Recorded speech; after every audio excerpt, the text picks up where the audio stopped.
Okay, so I started watching Skylar Fiction's take on inspiring philosophy on the Book of Job. Now I say started because, again, as I pointed out in the past, Skylar Fiction has joined the Paul Vanderklay School of YouTube channel running, where he just puts out, I don't know, something like 7 to 10 hours of content a week, something like that, close to it.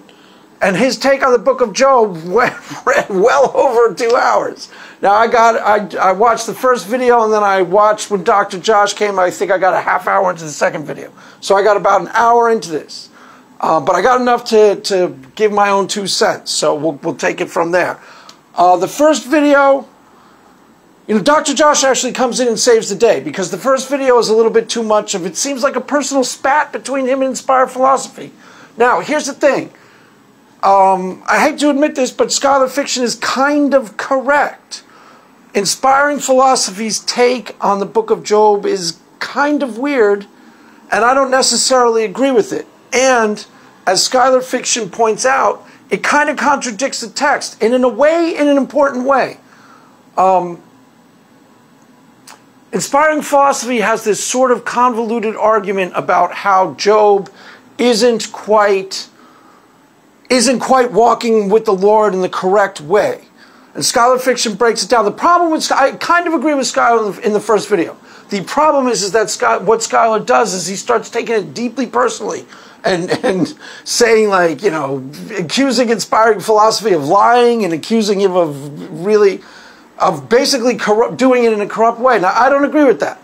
I'm relatively certain that Inspiring Philosophy interpreted exactly as he said. I don't agree with his interpretation. And as I'll explain, I think it's off in kind of an important way. But I certainly don't think he's doing it dishonestly or he's deliberately lying to the audience to try and, you know, I just don't see that at all. I don't agree with that. But Skylar Fiction is essentially correct. And there's a problem with Inspiring Philosophy's take, and it's relatively important because the point at the beginning of the Book of Job makes perfectly crystal clear Job was a righteous man, blameless. It lays that out, and that's kind of really important to understanding the Book of Job. Now, Inspiring Philosophy kind of tries to circumvent that and say he wasn't quite blameless and he didn't quite walk with God, and he didn't, as Skylar points out. The problem with that, it gets underscored when Dr. Josh. So let's skip to when Dr. Josh enters the scene, because it kind of saves the day. Takes it out of the realm of the personal. I don't know, I guess Inspiring Philosophy and Skylar Fiction, maybe they have some bad blood. I've never watched their older debates, because there just seem to be a lot of accusations coming out of Skylar for you know, he even goes so far as to say something like, if you have the courage, you gotta man up and start telling the truth. And I was like, what on earth? Where's this coming from? I think he was making an argument about the Book of Job in good faith. I happen to think he's incorrect, and in a sense, importantly incorrect. Why? Okay, so let's skip to the part where Dr. Josh comes in and offers basically what is standard interpretation of the Book of Job, and it's how I've always interpreted it, and it's 85% of the way you will ever see it interpreted. Book of Job is wrestling with something, and this is why it's relatively important that Inspiring Philosophy either misunderstand. I guess Skylar thinks he's misrepresenting what the text says, but I just think he's misunderstanding it. I don't think he's operating in bad faith. He's misunderstanding what Job is, the central argument of the Book of Job. The reason why it's important that the Book of Job makes perfectly crystal clear that Job is sinless, a blameless man, upright, walks before the Lord correctly, because the Book of Job is asking a certain question. What is going on when bad things happen to good people? That's the point of the Book of Job. It's about the nature of suffering, and it isn't suffering that we all understand, as Dr. Josh points out. I think he calls it retribution theory, is some sort of sophisticated label for what we all commonly understand when bad things happen to bad people. Hey, that guy's house burnt down. Yeah, good. That guy was a total douchebag and he deserved it. Finally, just as caught up with that sorry-ass guy. We all get it when bad things happen to bad people, and we all secretly applaud it as righteous. And the Bible makes perfectly crystal clear 85% of the time. That's the moral code of the Bible. You will only look with your eyes and see the punishment that overtakes the wicked. There's a lot of scriptures talking about what Josh is calling something like retribution theory or something like that. It's not unique to Christianity, by the way. We all sort of secretly understand when bad things happen to bad people. Adolf Hitler wound up surrounded on all sides, took his own life, and we're all like, good, amen, that's right. There is a moral code that runs through the universe, and it's strong and real, and we all sort of, we get it. And 85% of the Bible, if you do right, you know, in the Old Testament, if you heed my voice and diligently obey my commands, then I will bless you. I will place you far above all the other nations of the earth. And then it says, if you don't, I'm going to hunt you down. I'm going to, you know, basically it says, I'm going to hunt you down and find you, and I'm going to make you suffer morning, noon, and night if you do not heed my voice. So there are blessings and curses. And this extends into the moral code of the New Testament. If you do right, God, the underlying premise of most of the morality of the New Testament, if you live right, if you humble your heart, if you follow Christ, if you try hard to be a good person, God is going to honor you, and he's going to put a hedge of protection around you, and he's going to shower you with, if not quite prosperity, some would say prosperity, but at least peace, meaning, purpose. In this world you will have trouble. Be of good cheer, I've overcome the world. And God is going to help you, honor you, bless you, protect you. And in Job it says he built a hedge of protection around Job. Now, herein is the problem. We all live in a world where that doesn't always hold true. Where bad things happen to good people. Where the good guy, the guy you like at work, his kid's in the hospital and you're like, wow, what on earth is up with that? That doesn't seem right. And we go, that doesn't seem right. That's what the book of Job is actually trying to address. The deep philosophical problem of when life seems to turn dark on the just and the good and the right. So to argue that Job wasn't quite the just and the good and the right in the way that God required is kind of missing the point of the book. So I agree with Skylar on that point. And Dr. Josh shows up and kind of helps clarify. Because that's really what the book of Job is addressing. Now, one of the things that atheists will point out, 100 people read the book of Job, give you 100 different interpretations of the book of Job. And they'll point this out like this is, you know, score this against the book of Job. That is points in its favor.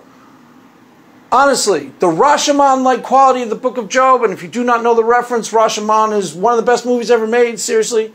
Kira Kurosawa, check it out. If you got a chance, it's streaming on Netflix. No, it's not. No, it's not. There's no really good foreign movies on Netflix. There's weird foreign movies on Netflix. I swear to God, there's like Bollywood musicals and stuff, and some of them may be interesting, I don't know, and there's like kung fu weird action movies that are foreign on Netflix. As far as I know, there's no, you know, foreign classics on Netflix, I don't think. But Kurosawa is a movie famous for there's a scene that's interpreted 3 different ways by 3 people who watch the scene. So Rashomon, kaleidoscopic interpretation of events. So when you have the book of Job and 100 people go to the text and come up with 100 different interpretations, standard atheist operating procedures say, see, the Bible's so dumb. No, that's actually points in its favor. That shows that it is on point, that is philosophically deep and complex, and it is dealing with a complex issue in a challenging way, so 100 different people can walk away with 100 different interpretations. That means it's firing on all 5 cylinders, and it's on point. It's points in its favor. Now, Josh's interpretation, for the most part, I agree with. But at the end, well, I mean, I haven't watched, there's a lot left of their video I haven't watched. But he says something where I have to disagree. He says, Job doesn't really give you an answer. It kind of does. Now, the answer isn't an answer the way most people think, you know, why is there senseless suffering in life sometimes? That's really what Job is asking. Not why is there suffering visited on evil people. We're all cool with that. We're all like that. We're all fine. Suffering happens to a bad person. We're like, good. And that's not unique to Christianity. In Hinduism, for example, there's the law of karma. What goes around comes around. It's a common phrase of people. And they mean it. That there seems to be some sort of moral code that suffuses through the universe and life itself, wherein bad people get basically what's coming to them. Your time is gonna come. That type of thing. Now, Job is asking, what about senseless suffering? What about suffering that doesn't seem tied to retributive justice? Suffering that seems pointless. Anguish that gets visited upon the good for no particularly good reason. It's the really challenging question of life itself. Answer that question wrong to yourself, and you wind up potentially despairing about life itself. But see, Job actually does answer the question. It really does. It answers it sort of in the same way. There's only one other book of the Bible that addresses this, and that's the Psalms. And it kind of answers it the same way that the Psalms does. Now, Dr. Josh, as of this hearing, is still an atheist or an agnostic. So maybe it doesn't answer it successfully for someone who is not looking for spiritual insight. But for somebody who is looking for spiritual insight, you get the distinct impression reading the book of Job. And this is the real answer, at least for me, the practicing Christian. You know, maybe it doesn't answer it successfully for an agnostic. It doesn't say, here, this is why. But it answers it the same way that the Psalm does. You get the distinct impression that the God in the Scripture itself, that is supposed to be represented by the Scriptures, is commiserating with you in your struggles. Commiserating, right there with you.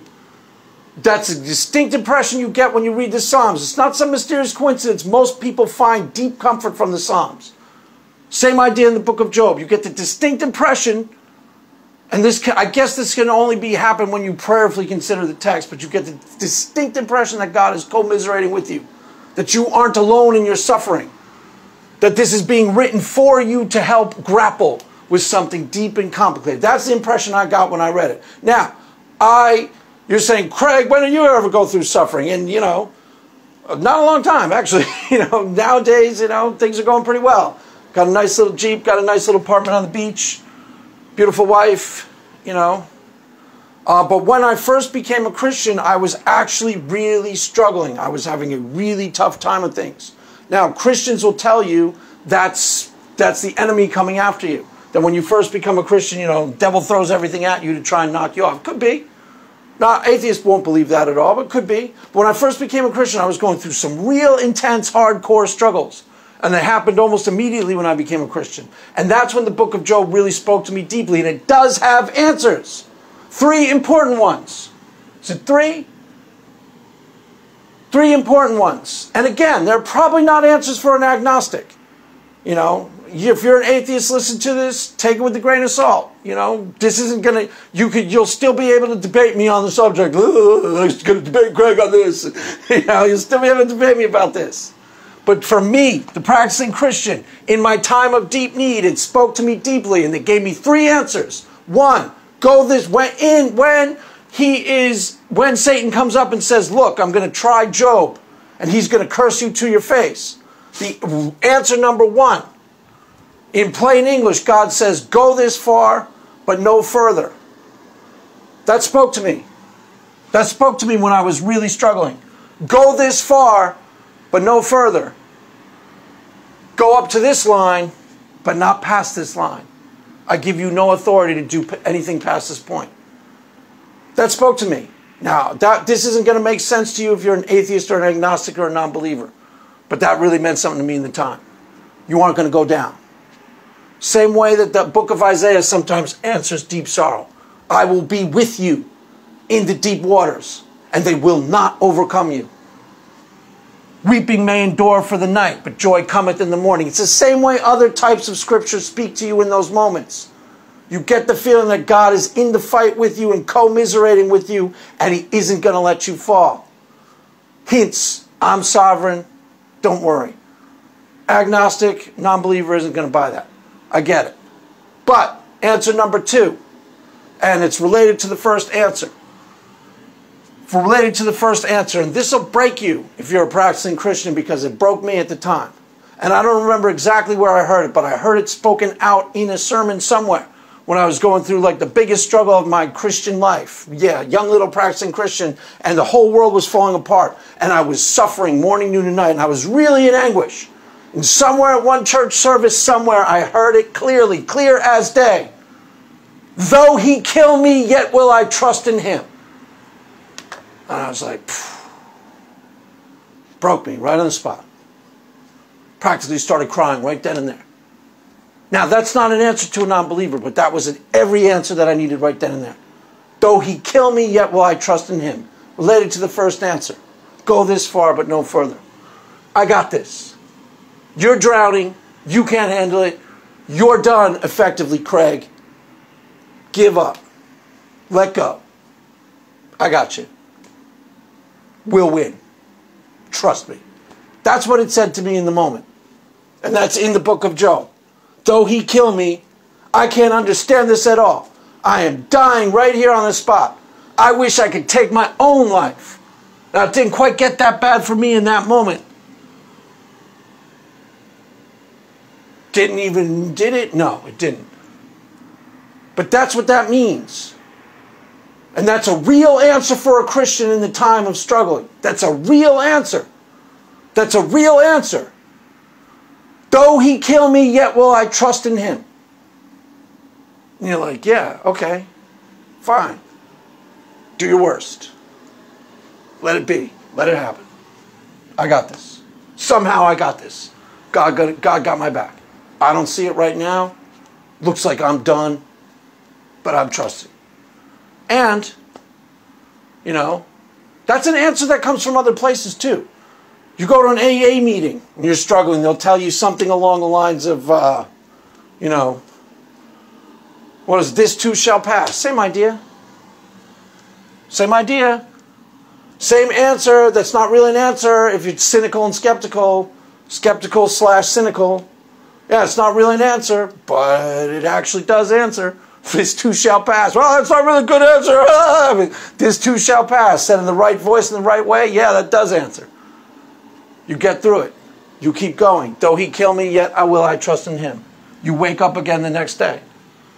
Somewhere along the line, the sun shines again, and life is aright again. That's what it means. That's what it meant in the book of Job. That there is a limit. You know, these same answers appear in the context of recovery. They're written differently, and they're not from the Bible, but they're the exact same idea. This too shall pass, they say to you. God gives you never gives you anything more than you can handle in a single day. That's what they'll say to you in AA. God never gives you anything more than you can handle in a single day. Now, you can be cynical about that.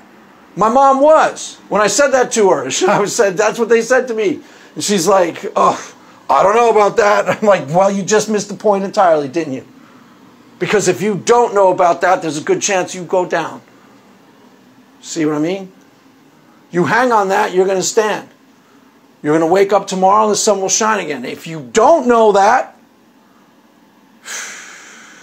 you could go down. You could be a statistic. You could fall. So, there's real answers in the book of Job.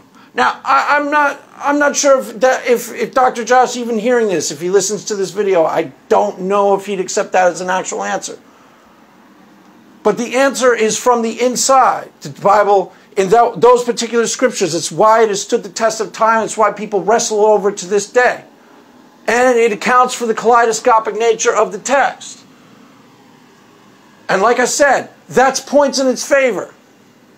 The fact that 100 different people can read it 100 different ways is not a sign that it's dumb. It's a sign that it's digging deep and it's really getting at something important about life itself, about the nature of life itself.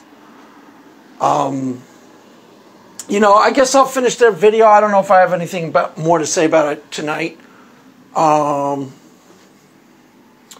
to think if he said anything else that I wanted to address. I mean, I guess that's all for now. You know.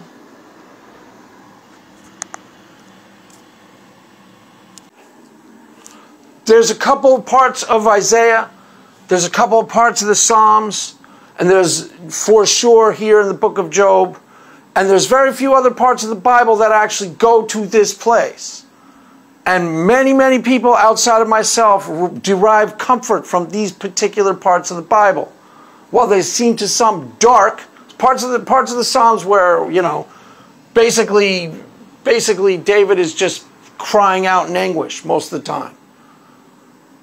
And the answer's it the same way. You get the distinct impression that the author of the text, and if the author is God himself, then God himself is commiserating with you in your sorrow and anguish. That's where the comfort comes from. That the person who is writing the text gets it. He's down deep in the struggle with you, and he's grappling with the complex, awful feelings that you are grappling with the same way.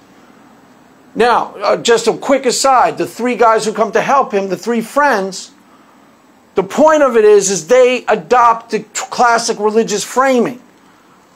If you're struggling this intensely, you must have done something. What did you do? What did you do? Yeah, you say, I didn't do anything, I promise. And they're like, we don't necessarily believe you. Cold comfort from those three. And it's supposed to embody the classic religious framing. You're struggling, you're totally in anguish, you have sorrow on your doorstep every single day. Well, what'd you do wrong? What sins are you committing? I didn't do nothing. Oh yeah, what are you doing in secret, Mr. Preacher Man, 3 o'clock in the morning? Let's go check your websites. Yeah, let's go check your Twitter, not your Twitter feeds. Can't do, well, you could be on Twitter feeds too. See what I'm saying? And the real answer is that the author is digging down deep with you, commiserating with you, in the struggle with you. Appears in the Psalms a few times and it appears in Isaiah a few times. Outside of that, you don't find it much in the Bible. But there you have it. That's why people derive comfort from those particular parts of the Bible. Because they go down deep into the struggle with you and you get the distinct impression that you are not alone. Somebody somewhere totally understands exactly what's going on. There you have it, kids. That's all for now. Mass is ended. Go in peace. Amen.